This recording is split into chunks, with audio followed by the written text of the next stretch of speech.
Hello hello hello hello hello welcome जनता। सो NTA ने जो much awaited news थी that is कि आपका जेई मेन का सेंटर कहाँ पर है और डेट क्या है, उसके बारे में आपको अब बता दिया है। सो आपको अब आज 18 तारीख से लेकर के जितना भी दिन आपको आपके पास पड़े हुए हैं वो आपको एक अंदाजा अब लग गया होगा कि जी 9 दिन है, 10 दिन है, 15 दिन है। 15 तो नहीं हो सकता, 14 दिन हो सकता है। 14 दिन है, कितने दिन है वो आपको पता लग गया होगा, राइट। सो अब एक इंपॉर्टेंट एस्पेक्ट ये आता है कि ये जो जितने भी रिमेनिंग दिन है बहुत क्रूशियल है। तो इनको हम स्पेंड कैसे करें, किस तरीके से इनको हम कहाँ कहाँ पर लगाएं, क्या क्या चीजें करें। It is important now because अब पढ़ाई जो है ना वो अब इस बात की नहीं है कि कितना चीजें मैं कर सकता हूँ, क्या कर सकता हूँ, सिलेबस ये वो। It is now the battle is about the attitude now. Battle is about temperament, क्योंकि अब आपका टेम्परामेंट टेस्ट होने वाला है कि आप मेंटली कितना स्ट्रांग थे। यही तो ये प्रिपरेशन आपको सिखाता है। एट द सेम टाइम कुछ ऐसे बच्चे भी होंगे, कुछ ऐसे दोस्त भी होंगे जिनकी तैयारी उतनी अभी अच्छी नहीं है, उनको लग रहा है यार काफी हद तक स्कोप कम है, ये है वो है। उनके लिए भी मैं कहना चाहूंगा यार ये इंपॉर्टेंट बात है कि जिंदगी है ये, इसको थोड़ा आराम से जीना पड़ता है। यहाँ पर आपको ये नहीं सोचना है कि जेई मेन वन का अटेम्प्ट आ गया, ये हो गया वो हो गया, मेरी तैयारी कम है, ये है वो है। आपको एक सिंपल सा लॉजिक ये देना है, this is again JEE Main one, ये वन इंपॉर्टेंट है। ये पहला अटेम्प्ट है, ये आखिरी अटेम्प्ट नहीं है। इसको डू और डाई सिचुएशन मत मान लेना, इसको लग्जरी मानो। It is your luxury. इसमें अगर नंबर अच्छा आगे बढ़िया है, इसमें अगर नंबर कम आए तो कोई बात नहीं, सेकंड अटेम्प्ट तो है ही। बड़ा सिंपल सा एग्जांपल है यार, मैं अपना खुद का एग्जांपल देता हूँ। जब मैंने जेई मेंस का अटेम्प्ट दिया था यार, एक ही अटेम्प्ट होता था, अप्रैल में अटेम्प्ट होता था, फर्स्ट वीक में वही एक अटेम्प्ट होता था, सेकंड अटेम्प्ट मिलता ही नहीं था। उसी दिन जाकर के एक्सप्रेस करना है अपने आप को, उसी दिन जाकर के चीजें करनी है। तो हमारे पास वो लग्जरी नहीं थी, तो मैं ये नहीं सोच सकता था यार जेई मेन वन में मेरे मैं हिला रहता कि यार क्या करना है क्या नहीं करना है। So now it is more important for you to realise these aspects and then start working for it. Because again temperament important है, प्रोसेस इंपॉर्टेंट है at this point of time.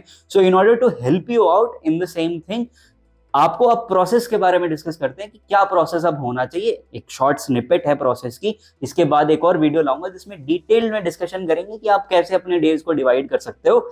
अभी चलते हैं, क्लास में चलते हैं और क्लास में करके पढ़ाई स्टार्ट करते हैं ना। देखते हैं क्या करना चाहिए और क्या क्या चीजें हम कर सकते हैं। Let's go.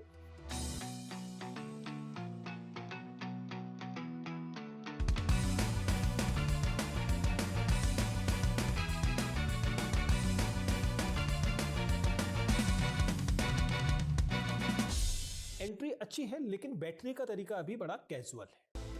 Welcome to vsh7.com की कक्षा। तो स्टार्ट करते हैं कि क्या स्ट्रैटेजी होनी चाहिए आगे के लिए, और कुछ बेसिक बातों को डिस्कस करेंगे। मैं और एक वीडियो बनाऊंगा जिसमें और डिटेल्ड लेवल पर इस पूरी स्ट्रैटेजी को डिस्कस करूंगा। पर अभी के लिए देख लेते हैं कि क्या क्या बेसिक चीजें हमें करनी है और उन बेसिक चीजों का ध्यान रखना है, क्योंकि मोस्ट ऑफ द टाइम क्या होता है ना, हमें ये ध्यान रखना चाहिए कि हमें क्या नहीं करना है, एज आई ऑलरेडी सेड। सो अगली स्ट्रैटेजी के लिए सबसे पहले आपको समझना पड़ेगा कि आपका लेवल क्या है। नाउ लेवल मैंने यहाँ पर तीन कैटेगरीज डिफाइन कर रखी है, और इन तीन कैटेगरियों के डेफिनेशन का मतलब ही ये है कि आपको पहले ये जज करना है कि आप किस कैटेगरी में आते हो। और जब उस कैटेगरी में आते हो तो उसके बाद अब आपको क्या करना है, अगले 10 दिनों में, 8 दिनों में, 12 दिनों में, जितने भी दिन आपके पास हैं, उन दिनों में अब आपको क्या करना है, अब आपको उस हिसाब से इसे डिसाइड करना पड़ेगा। सो जैसे कि यहाँ पर आपको दिख रहा है कि पहला पार्ट आपके लिए क्या है। पहला पार्ट है कि आपने अगर आपका सिलेबस 90% या उससे ज्यादा कंप्लीट हो चुका है तो क्या करना है। दूसरा पार्ट क्या है, 60 से 90%। और तीसरा पार्ट क्या है, अगर 60% से भी बिलो है तो ये तीन लेवल्स हैं। सबसे पहले आप खुद से पूछिए कि आपने कितना लेवल ऑफ सिलेबस खत्म किया है। जब आपको पता चल जाए फिर हम अब इस वीडियो में आगे डिस्कस करते हैं कि अब करना क्या है। सपोज आपने अगर 90 एंड अबव सिलेबस कंप्लीट कर लिया है तो सबसे पहले तो खुश हो जाइए, क्योंकि आप एक काफी अच्छी पोजीशन में हैं। 90% सिलेबस खत्म करने का मतलब है कि कुछ कुछ पोजीशंस ऐसी होंगी आपकी जो आपने शायद ढंग से ना कर रखी हो, और इस केस में आपको बहुत कॉशियस रहना होता है। क्यों? क्योंकि 90% वाला एक जोन होता है जहां पर आपको हमेशा खटकता है कि यार जो 10% हमने नहीं किया है ना, उससे कुछ प्रॉब्लम ना हो जाए। लेकिन लेट मी टेल यू, अगर आपने 90% जो आपने किया था वो अगर 100% कॉन्फिडेंस के साथ किया है तो आपको कोई दिक्कत नहीं आने वाली। आपको यहाँ पर करने के लिए क्या करना है, सबसे पहली चीज क्या करनी है, ample amount of mock test देने हैं। तो सबसे पहले आपको क्या करना है, यहाँ पर मॉक टेस्ट। आप मॉक टेस्ट देंगे बहुत सारे, आप जितने ज्यादा मॉक टेस्ट हो सके उतने ज्यादा मॉक टेस्ट दीजिए। I would suggest at least 2 per day, क्योंकि अब आपको ये ध्यान लगाना है कि जो 90% सिलेबस मैंने ऑलरेडी कर लिया उसमें क्या क्या प्रॉब्लम्स हैं, उसमें क्या क्या दिक्कतें हैं, और उसमें क्या क्या एरर्स आप रेक्टिफाई कर सकते हैं, या उसमें क्या क्या ऐसी चीजें हैं जो आपको लगता है कि आपको अच्छे से आती है लेकिन आपको शायद उतने अच्छे से नहीं आती थी। दूसरी चीज आपको ये करना है, don't pick up new chapters. गलती से भी आप नए चैप्टर्स मत उठाइए, कोई भी नया चैप्टर नहीं उठाना है। 10% अगर आपका रह गया है, 5% रह गया है, 8% रह गया, जितना भी रह गया है उसे अब रहने दीजिए। नया चैप्टर उठाने की गलती आप बिल्कुल से मत कीजिएगा। जो जो मॉक टेस्ट के अंदर में आपको वीक चैप्टर्स लगे उनको वीक चैप्टर्स को रिवाइज कर लीजिए, आप उन वीक चैप्टर्स को रिवाइज कर लीजिए, ये आपके लिए ज्यादा बेटर रहेगा। लेकिन कुछ भी नया मत कीजिए। ये 3 स्टेप्स अगर आप फॉलो करते हो तो कहीं ना कहीं आपकी पोजीशन बहुत अच्छी हो जाएगी, और आपको हमेशा खुद को याद भी दिलाना पड़ेगा इस 10 दिनों के चक्कर में कि कहीं मेरा कॉन्फिडेंस लूज तो नहीं हो रहा है। तो आपको हमेशा याद रखना पड़ेगा, यार 90% सिलेबस तो कर लिया है ना, 90% सिलेबस कर लिया मतलब बहुत बढ़िया पोजीशन में हूं मैं, मेरे को कोई टेंशन नहीं, मेरे को कोई दिक्कत नहीं, मेरा रिजल्ट बहुत अच्छा आएगा। ये जब आप बार बार खुद को बोलोगे तब आप एक पॉजिटिविटी को मैनिफेस्ट करोगे। और ध्यान रखना, पॉजिटिविटी बहुत ज्यादा इंपॉर्टेंट है इस 10 दिनों में। ये सिर्फ तुम्हारे लिए नहीं बोल रहा हूँ, ये सारे बच्चों के लिए बोल रहा हूँ कि इस पॉइंट पर आपको किसी भी तरीके से, अगर पेरेंट्स ये वीडियो देख रहे हैं तो उनके लिए भी मेरी एक ही रिक्वेस्ट है कि इस पॉइंट पर किसी भी तरीके से बच्चे के ऊपर कोई प्रेशर नहीं आना चाहिए, और बच्चों तुम्हारे ऊपर भी कोई प्रेशर नहीं होना चाहिए। आपको ये याद रखना है कि आपने 2 साल बहुत अच्छी मेहनत करी थी, जो भी शॉर्टकमिंग्स हैं वो बाद में हम एड्रेस कर लेंगे, लेकिन at this point of time you have to manifest positivity कि यार सब कुछ बढ़िया होगा, कोई टेंशन वाली बात नहीं है। अगला, 60 से 90% सिलेबस कंप्लीट हुआ है तो क्या करना है, यहां पर इन बच्चों को सबसे पहले मॉक टेस्ट ज्यादा नहीं देने। ये मैं ध्यान से आपको बोल रहा हूं, आप मॉक टेस्ट बहुत ज्यादा मत देने लग जाना, क्योंकि आपका जो जोन है ना उसमें आपने काफी सारा सिलेबस छोड़ रखा है। मतलब अगर आप 80% 70% के अराउंड हो तो आपका सिलेबस छूटा हुआ है, ये आपको जानना पड़ेगा। अगर आप मॉक टेस्ट देने जाते हो और बहुत सारे मॉक टेस्ट देते हो तो आप बेसिकली जो चैप्टर्स आपको आते हैं ना वो आप उतने ही चीजें कर रहे होगे, आप उतना ही अमाउंट ऑफ एक्सप्रेशन उसमें दे रहे होगे। आपका ज्यादा मॉक टेस्ट में ना आप चाहो तो उसको ट्राई कर लो अगले 2 दिन, आपके मॉक टेस्ट में ना ग्राफ नहीं बढ़ेगा आपका। आप जा करके बैठोगे तो सही, आपके नंबर वही 150 160 वो उस ब्रैकेट में ही झूलते रहेंगे। क्यों? क्योंकि आपने नॉलेज क्वोशंट ऐड ऑन नहीं किया। यहाँ पर आपको नॉलेज क्वोशंट ऐड ऑन करने वाली बात है। तो आप क्या करोगे यहाँ पर, ऐसी सिचुएशन में हम क्या करें, यहाँ पर आप करो कि आप इंपॉर्टेंट चैप्टर्स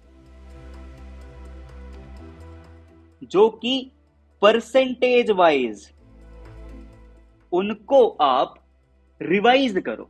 क्या? जो जो इंपॉर्टेंट चैप्टर्स आपके यहां पर थे, जैसे कि मान लेते हैं मैथमेटिक्स की अगर मैं बात करूं तो कैलकुलस बहुत ज्यादा इंपॉर्टेंट होता है। आप इंश्योर कर लो कि कैलकुलस आपने रिवाइज कर रखा है। अगर ये कैलकुलस वाला पोर्शन आपने रिवाइज नहीं भी किया है ना तो इसे एनसीईआरटी लेवल तक तो कर ही लो, क्योंकि इससे इस बार बहुत क्वेश्चन आने वाले। मैं एक वीडियो भी बनाऊंगा अलग से जिसमें मैं आपको बताऊंगा कि कितने अमाउंट ऑफ क्वेश्चंस आ सकते हैं, जितना मेरा एक एस्टिमेशन है। पर ये पोर्शन आपको ज्यादा अच्छे से करना है, आपको 3D करना है, आपको वेक्टर्स करना है। ऐसे ही फिजिक्स में अगर मैं चला जाऊं तो इलेक्ट्रोडायनामिक्स वाला पोर्शन करने की बहुत ज्यादा जरूरत है, मॉडर्न फिजिक्स वाला सेक्टर करने की बहुत ज्यादा जरूरत है। तो अगर आप इनको जेई में लेवल तक नहीं भी कर पा रहे हो ना तो एटलीस्ट एनसीईआरटी लेवल तक कर लो, क्योंकि एनसीईआरटी लेवल पे भी आप काफी इजी क्वेश्चंस को टैकल कर पाओगे और ये हाई वेटेज क्वेश्चंस हैं। इसके बाद आपको क्या करना है, इसके बाद आपको करना है करीब 6 से 7 मॉक टेस्ट दो। ज्यादा मॉक टेस्ट नहीं देने, पहले ही मैंने बोला था 6 से 7 मॉक टेस्ट दो। फर्स्ट केस के लिए बड़ा सिंपल सी बात है। आज कितनी तारीख है? आज तारीख है जी 18। 18 से मान लेते हैं 28 तारीख को या 27 तारीख को किसी का पेपर है, तो 10 दिन है आपके पास। पहले T-2 यानी कि जिस भी दिन आपका पेपर है उससे 2 दिन पहले आपको कोई टेस्ट नहीं देना है, उससे 2 दिन पहले आपको बिल्कुल रिलैक्स करना है। ठीक है, तो 2 दिन पहले तक जितने भी दिन बच जाएं, अगर आपका 90% से ज्यादा सिलेबस खत्म हो रखा है तो मान लेते हैं आपके पास अगर 10 दिन है, 10 डेज हैं, तो इंटू 1.5 यानी कि 15 मॉक टेस्ट आपको देने हैं इस केस में। बड़ा सिंपल सा कैलकुलेशन है यार, जितने दिन बचे उसका इंटू 1.5, उतने मॉक टेस्ट आपको देने। अब आप चाहे जैसे डिसाइड करते रहो, किसी दिन 2 दे दो, किसी दिन 1 दे दो, किसी दिन कितना भी कर लो। अब आते हैं थर्ड कैटेगरी के पास। अगेन जो 60% सिलेबस वाले बच्चे भी हैं या उससे भी कम जिनका सिलेबस हुआ है, आपको अगेन ये सोचना है यार, घबराने वाली बात नहीं है। 60% जेई मेंस में 300 नंबर होता है। 300 का 60 जेई मेन 300 नंबर का होता है, 300 का 60% कितना हुआ?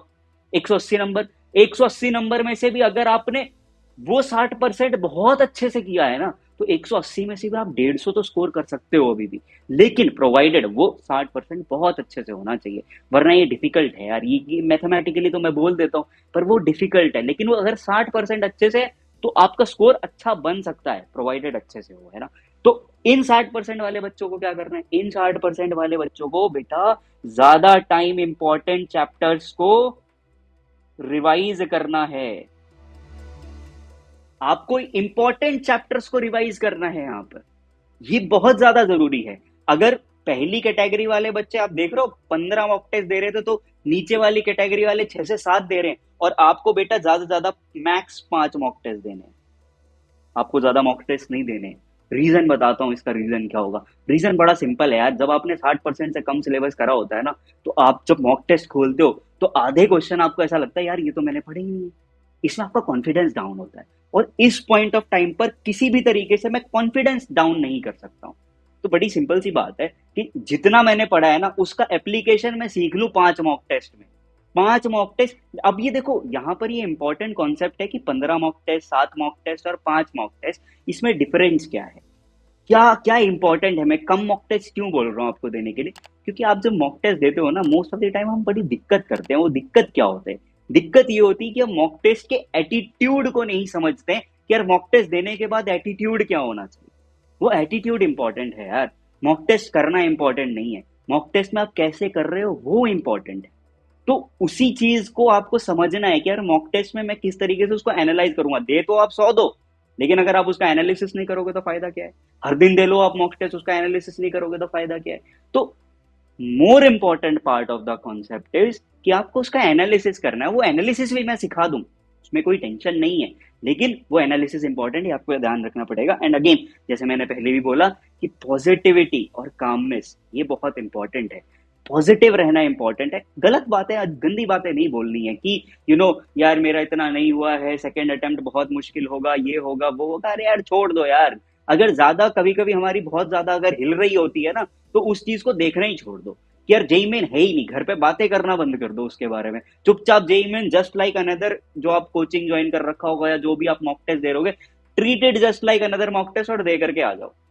लेकिन ज्यादा भसड़ करने की जरूरत नहीं है यहाँ पर कि यार बैठ करके मतलब रोने लग गए, पैनिक हो रहा है। क्योंकि मेरे को याद है यार, जब मेरा भी एडमिट कार्ड आया था, तो मेरे तो दिल में धक धक हो रही थी कि भाई क्या होगा क्या नहीं होगा, कैसे कितने नंबर आएंगे क्या होगा। तो वो सब छोड़ देते हैं अभी के लिए, है ना।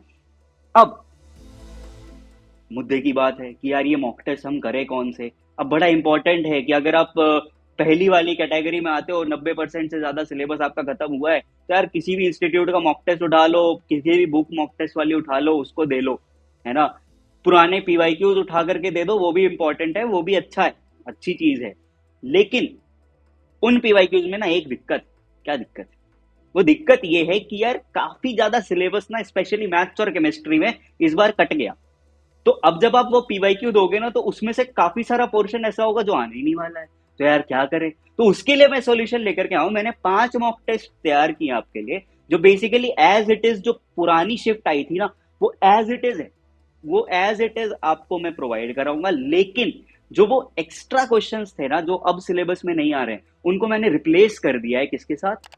उनको मैंने रिप्लेस कर दिया है किसी और PYQ of the same section के साथ। यानी कि मान लेते हैं suppose for example conic section का जो टेंजेंशन नॉर्मल वाला पार्ट था, अब उसमें से अगर कोई क्वेश्चन आया था, तो मैंने उसको रिप्लेस करके, या तो मैंने 3D वेक्टर्स या फिर सर्कल का जो जनरल पॉइंट्स वाला पार्ट होता है उससे रिप्लेस कर दिया है। यानी कि almost of the same section, so that दो एक जो मेजर सेक्शन होते हैं, जैसे मैथ्स के अंदर में 3 सेक्शन होते हैं, कैलकुलस होता है, कोऑर्डिनेट ज्योमेट्री होता है, एलजेब्रा होता है। तो कैलकुलस का अगर कोई क्वेश्चन आउट ऑफ सिलेबस आया तो कैलकुलस से ही रिप्लेस कर दिया। सो दैट वो वेटेज मेंटेन रहेगा और आपको एक रियलिस्टिक अप्रोच पता चलेगी कि यार मॉक टेस्ट देना कैसे। तो मेरे हिसाब से ये बहुत इंपॉर्टेंट है और ये आपके लिए फ्री ऑफ कॉस्ट है। आप जाओ, नीचे लिंक दिया हुआ है, या फिर आप www.vsh7.com पर अगर आप जाते हो, आपको डायरेक्टली वहां पर सबसे पहला लिंक ही उसी का है, जा करके फ्री में रजिस्टर कर दो।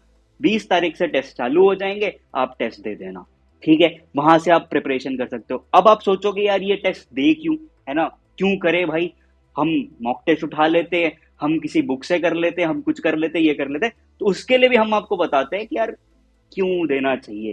पहला point, practice according to latest syllabus, बता दिया ऑलरेडी कि भाई लेटेस्ट सिलेबस के अकॉर्डिंग मैं आपकी प्रैक्टिस करा दूंगा कि इस तरीके से आप क्वेश्चंस को अटेम्प्ट करो, ताकि आपके वो जो एक हेडेक वाला पार्ट होता है ना, यार ये बाहर से आ गया, ये तो है नहीं, फिर आप वो असली एनालिसिस नहीं हो पाता एक्चुअली उस मॉक टेस्ट से। तो मॉक टेस्ट देना इंपॉर्टेंट। 3 घंटा लगा रहे हो, 2 घंटा लगाओगे उसके एनालिसिस में, 5 घंटा जितने भी मॉक टेस्ट लगाओगे क्वालिटी मॉक टेस्ट होने चाहिए, पहली चीज, ठीक है। हर मॉक टेस्ट से पहले मैं आपको एक स्ट्रेटेजी डिस्कशन सेशन करूंगा। रिकॉर्डेड वीडियो हो सकती है, लाइव सेशन हो सकता है, डिपेंडिंग ऑन द सिचुएशन। पर हर मॉक टेस्ट से पहले मैं आपको उस मॉक टेस्ट से रिलेटेड स्ट्रेटेजी बताऊंगा कि इसमें आपको अटेम्प्ट कैसे करना है। ये इंपॉर्टेंट है क्योंकि इसी चीज का एग्जीक्यूशन करना इंपॉर्टेंट है। आप पेपर में मॉक टेस्ट कर लो यार, लेकिन वो वही बात होती है ना कि हम कई बार फिजिक्स में हमने 1.5 घंटा दे दिया, केमिस्ट्री में हमने 1 घंटा दे दिया, मैथ्स बेचारा 30 मिनट दे पाए। तो वो सारी चीजें ही हम डिस्कस करेंगे हर एक सेशन मॉक टेस्ट का। हम डिस्कस करेंगे कि इस मॉक टेस्ट के हिसाब से स्ट्रैटेजी क्या होनी चाहिए। तो ये तो हो गया सेशन से पहले।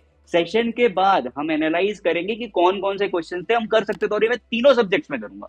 मैथ्स में तो एक डिटेल्ड सॉल्यूशन आपको मिलेगा, लेकिन फिजिक्स, केमिस्ट्री एंड मैथ्स तीनों में ही मैं आपको बताऊंगा कि क्या किया जा सकता था। उसके बाद third point, race against time. ये आपको पता चलेगा जब आप उस कोर्स को लॉग इन करोगे, जब आप उसको अटेंड करोगे, जब एक स्ट्रेटेजी सेशन होगा, तब आपको पता चलेगा ये रेस अगेंस्ट टाइम क्या है। ये मैं आपको अभी नहीं बताने वाला हूं, लेकिन याद कर लेना कि हाँ, अगर आपने ज्वाइन किया है तो वो रेस अगेंस्ट टाइम आपके लिए पक्का होने वाला है। फिर जब हम इतना सारा स्ट्रैटेजी डिस्कशन करेंगे, मैं आपको बताऊंगा कि इवैल्यूएट भी कैसे करना है, क्या चीजें करनी है, तो आपको पता चलेगा कि आपका लेवल क्या है। और उसके बाद उस लेवल के अकॉर्डिंग आपको इनपुट्स बताए जाएंगे और आपको उसका एनालिसिस किया जाएगा कि यार अब आगे क्या करना है, किन किन पार्ट्स को सॉल्व करना है, किन किन पार्ट को और ध्यान से करना है, कहां पर रजिस्टर करना है। अगेन www.vsh7.com, नीचे डिस्क्रिप्शन में लिंक भी दिया हुआ। डेट्स क्या क्या होंगी, अब बड़ा इंपॉर्टेंट है यार। कई लोगों को लगता है यार एक फिक्स शेड्यूल क्यों हो, हम अपने पेज से करेंगे, ये करेंगे, वो करेंगे। उसका भी सॉल्यूशन है। उसका सॉल्यूशन ये है कि यार एक लाइव टेस्ट होगा। ये लाइव टेस्ट कब होगा? 20 जैन को। 2 सेशंस हैं, 2 सेशंस हैं, आप दोनों में से कोई भी अटेंड कर सकते हो। एक मॉर्निंग सेशन है, एक इवनिंग सेशन है, दोनों में सेम पेपर होगा। सुबह मिस हो जाए तो शाम को कर लो, शाम को मिस हो जाए तो जयराम जी की, ठीक है। तो लाइव टेस्ट के लिए आपको एक टेस्ट आपको मिल जाएगा। उसके बाद 3 टेस्ट, ये आप किसी भी टाइम दे सकते हो, कभी भी दो, कोई टेंशन नहीं। आप किसी भी टाइम जा करके लॉग इन करो, जब भी आपको देना हो। ऑल्दो मैं आपको एक शेड्यूल बना करके दूंगा, मेरे अकॉर्डिंग जो शेड्यूल होना चाहिए। पर अगर आप again it has to be customise according to you, आपको लगता है आपको पहले देना है तो पहले दे दो। जो 5वां मॉक टेस्ट होगा, जो लास्ट एक मॉक टेस्ट होगा, तो टोटल 5 मॉक टेस्ट हैं। जो लास्ट मॉक टेस्ट होगा वो एक फिक्स डेट को होगा, दैट इज 25 जैन, ठीक है। इसमें भी अगेन आपके पास 2 सेशंस होंगे और इन 2 सेशंस में आपको इस मॉक टेस्ट को अटेंड करना है। तो इस तरीके से हम 5 मॉक टेस्ट करेंगे। तो बेसिकली 20 जैन से लेकर के 25 जैन तक आपके पास 4 दिन है, उसमें आपको 3 मॉक टेस्ट हैं। आप जब अटेम्प्ट करना चाहते हो, एक दिन में 3 देना चाहते हो, जैसे भी करना चाहते हो आप कर लो। Although I will suggest you आपको किस डे में देना है, but then the choice is yours. मतलब आपकी दिक्कत है, आप जैसे करना चाहो तो करो। लेकिन कभी भी गलती से भी 26 तारीख को मॉक टेस्ट मत देना, जिसका पेपर 27 को है। हाँ, अब जिसका पेपर मान लो ऐसा 1 फेब को है, 31 जैन को है, ऐसी तारीखों में अगर किसी का पेपर है ना, तो उसके लिए मैं एक्स्ट्रा मॉक टेस्ट भी अपलोड कर दूंगा। 1-2 एक्स्ट्रा मॉक टेस्ट हम अपलोड कर लेंगे ताकि आपकी और तैयारी बेटर हो सके। That is something which we can do. इसके अलावा अब जेई मेन 1 ही तो नहीं है ना सिर्फ, और भी तो आगे चीजें हैं।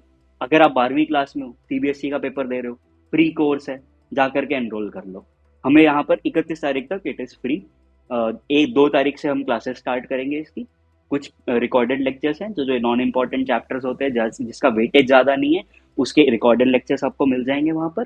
और फ्री ऑफ कॉस्ट है, अगेन आपको कोई भी पैसा देने की जरूरत नहीं है, हम डायरेक्टली जा करके एनरोल कर लो। यहाँ पर ये लिंक है, अगेन vsh7.com, बड़ा सिंपल सा है, गूगल पे डालोगे आ जाएगा।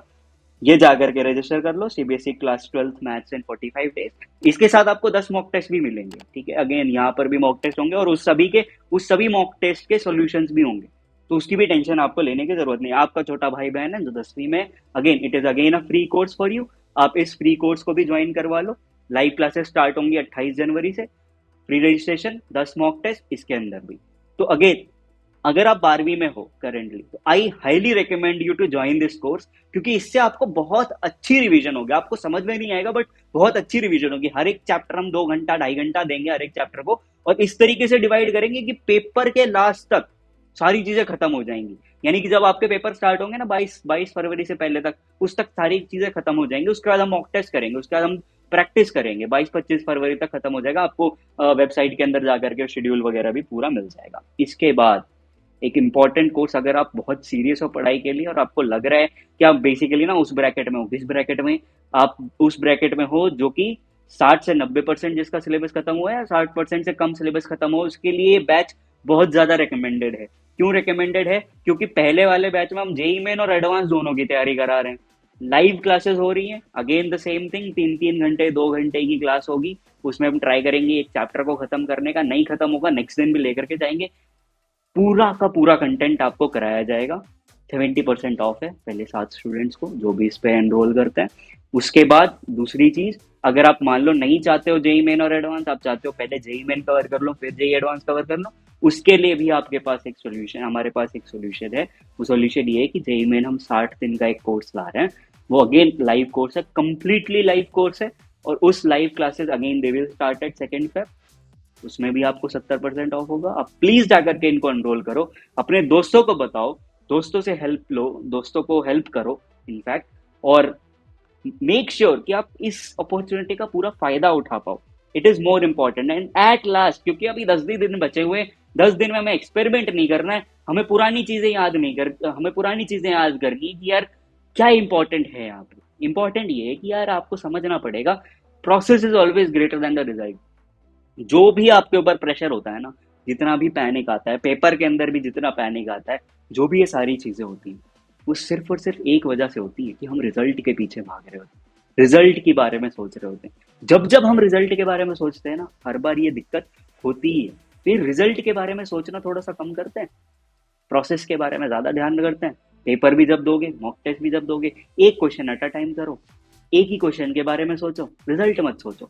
लेकर के मत जाओ रिजल्ट को, ऐसा मत करो कि यार 200 नंबर लेकर के ही आने हैं, वही करके आऊंगा, ये करूंगा वो करूंगा, इतने नंबर ले आऊंगा। ये रिजल्ट है यार, रिजल्ट आप कंट्रोल नहीं कर सकते, आप प्रोसेस कंट्रोल कर सकते हो। आप ये कंट्रोल कर सकते हो आज के दिन में आप क्या करना वाले हो, आप आज के दिन में कितनी प्रैक्टिस कर सकते हो, that is what you can control. ठीक है, बड़ा सिंपल रखना है, process is always greater than the result. Focus on the process, result will come on its own. Do not worry about the result. That is the only thing that will create pressure on you. ठीक है, all the best and फोड़ देना।